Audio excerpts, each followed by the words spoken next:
हम आह भी करते हैं तो हो जाते हैं बदनाम। हम आह भी करते हैं तो हो जाते हैं बदनाम। वो कत्ल भी करते हैं तो चर्चा नहीं।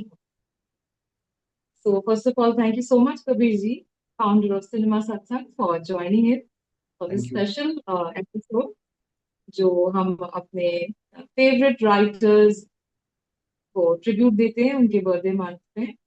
तो अकबर इलाहाबादी हमारे पोइट ऑफ द मंथ हैं इस बार। So we are going to give a humorous tribute to this epic writer. कह सकते हैं कि अपने टाइम के लेजेंड हैं ये उर्दू पोएट्री के। Because he is not just known for his writing but his special style of writing, that is satire. हाँ, और ये जिस तरीके से लिखते थे, काफी सिंपल वर्ड्स में बहुत गहरी बात सटायर ये लिखते थे। तो और एक इंटरेस्टिंग बात है जो मैं हमेशा बोलती हूँ हमेशा किसी राइटर के बारे में, कि he was also a lawyer. फिर वो जज भी रह चुके हैं, सेशंस कोर्ट में जज भी थे। तो जैसे कहा जाता है कोर्ट रूम ह्यूमर, इस तरह की जो बातें होती है कि काफी तंजिया होती हैं और बहुत इंटेलिजेंट ऐसे ह्यूमर होता है कोर्ट रूम का। सो इनके वर्क्स में भी हम देखेंगे कि इस तरह की बातें होती। तो मैंने सोचा कि आज हमारे व्यूअर्स को ह्यूमरस शेयर्स यानी कि कपलेट्स थोड़ा सुनाया जाए, है ना। जी जी, प्लीज तो इरशाद। एक, यस, तो एक है, इश्क नाजुक मिजाज है बेहद, अक्ल का बोझ उठा नहीं सकता। तो ये बहुत मुझे फनी भी लगा, और एट द सेम टाइम कितनी बड़ी बात है actually. You get so blind sighted in love and you kind of become a fool. हाँ, इंटेलेक्ट का कोई यस, काम नहीं है। उस लायक ही नहीं बचते कि कोई काम आए आपका इंटेलेक्ट, है ना, शायद। और ये वाला जो है मुझे बहुत फनी लगता है, क्योंकि ये मेरे पे बहुत लोगों ने ऐसे बोला था, ऐसा सब। Like my grandmother used to when I wanted to learn to be a lawyer, कुछ ऐसा एक तंज मुझे मारती थी, मुझे समझ में नहीं आता था, अभी समझ में आता है। पैदा हुआ वकील तो शैतान ने कहा, लो आज हम भी साहिबे औलाद हो गए। वाह, क्या बात है। So this is like the devil's advocate theory, कि शैतान को भी अकेला ना फील हो कि वकील पैदा हो गया। डेविल्स मतलब उनके घर एडवोकेट जिन्होंने फिल्म बनाई थी, ये शेर सुन लिया था क्या उन्होंने? This concept, but this was like really like, पैदा हुआ हाँ, वकील तो शैतान ने वकील कहा, मतलब लो शैतान।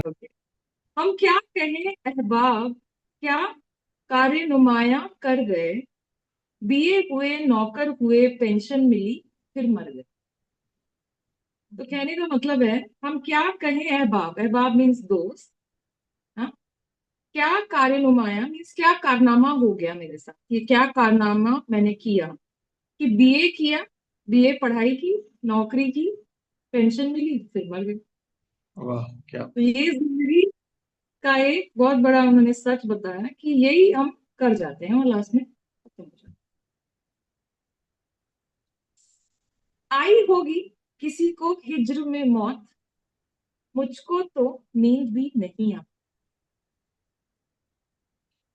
तो हिज्र मीन्स सेपरेशन। तो ये कहते हैं कि शायर कहते हैं कि हो सकता है कि कुछ लोग हिज्र में मर गए दुख से, सैडनेस से, लेकिन हमें तो नींद भी नहीं। मतलब इतना उनके ये कितनी इम्पैक्टफुल बात है जी। कि हम मर भी नहीं सकते हिज्र।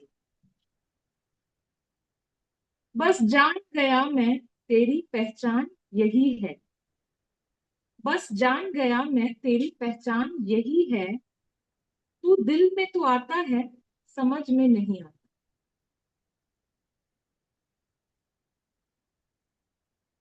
कुछ एजोटेरिक एल्यूजन्स भी है क्या ये पोइट्री में?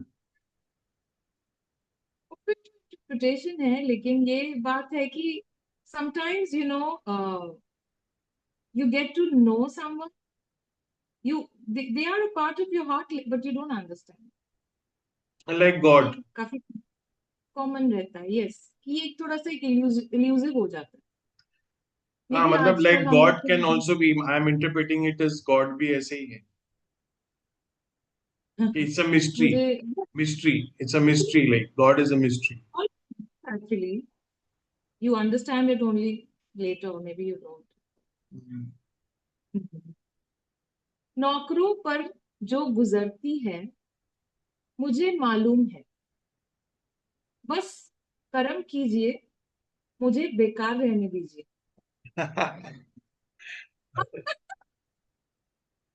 यस, सही है, सही, बहुत सही सही। है, बिल्कुल सही है। हाँ। कौम कौम के गम में दिन रात जो रोते हैं, है ना, कौम के, तो कौम के गम में दिन रात जो रोते हैं, अक्सर वही लोग सियासत में होते हैं।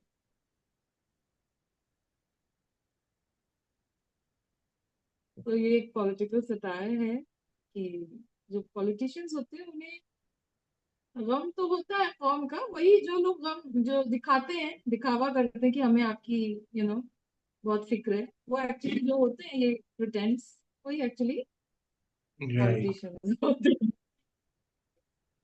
और एक ये इनका बहुत स्ट्रॉन्ग ये वाला एक शेर है कि दुख्तरे रज ने उठा रखी है आफत सर पर, दुख्तरे रज ने उठा रखी है आफत सर पर, खैरियत गुजरी कि अंगूर के बेटा ना हो। तो कहने का मतलब है कि दुख्तरे रस means the daughter of wine, मतलब ग्रेप्स, ग्रेप्स की बेटी कौन है, अल्कोहल, दैट इज वाइन। तो वाइन ने दुनिया सर पे उठा रखी है, अच्छा हुआ कि उसे बेटा नहीं हुआ। तो ये एक बहुत फेमस है उर्दू सर्कल्स में, ये जो रेफरेंस है।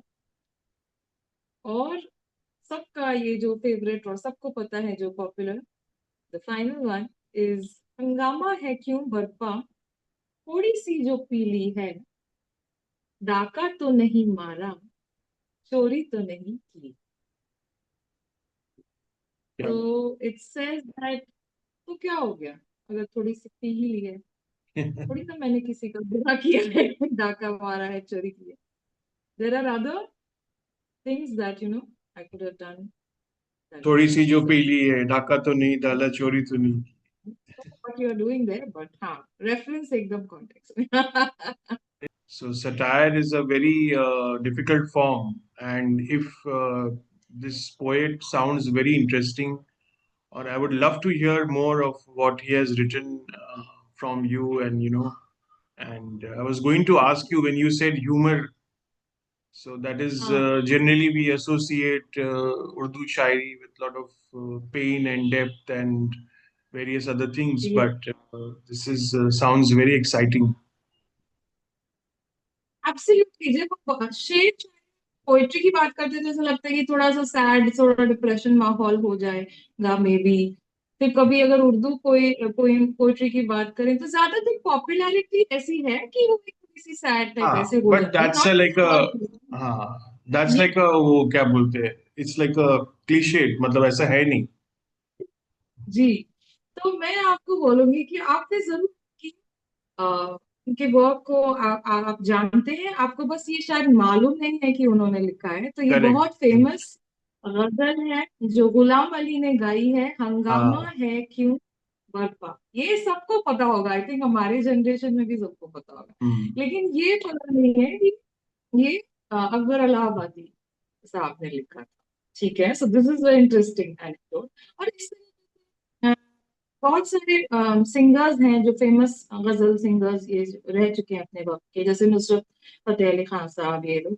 तो उन्होंने भी बहुत सारे इनके कलाम, इनके इनके वर्क्स को गाया है। एंड वेरी रिसेंटली वो जो फिल्म बनी थी मसान, तो उसमें भी इनकी कोई कोई पोएम्स ऐसे यूज हुई हैं, कोई कोई रेफरेंसेस हुए हैं। तो it's also very heartening to see that कि इनके वर्क्स को हम जिंदा रखना चाहिए। जी Such a delight to read his works. And I think आज के व्यूअर्स जो अभी ऑडियंस हैं, मैं सबको बोलूंगी कि प्लीज जाइए, पढ़िए इनको, इन्हें जिंदा रखिए, इनके काम को समझिए, बहुत मजा आएगा. And Urdu is not so difficult and it's not so heavy. Also, there are so many writers who have done such a fabulous job. They are so relevant even today. So, I think with that thought, we can close this episode and look forward to the next one. So, Kabiji, over to you. Nee, all these are available in English translations, this poetry.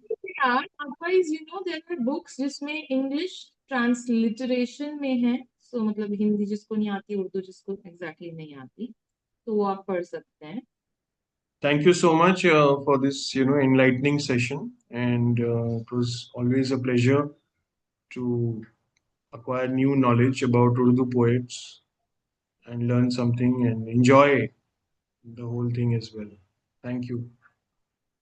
Absolutely. So, thank you, audience, and do support us and do support the Urdu show. And see you soon. Yes.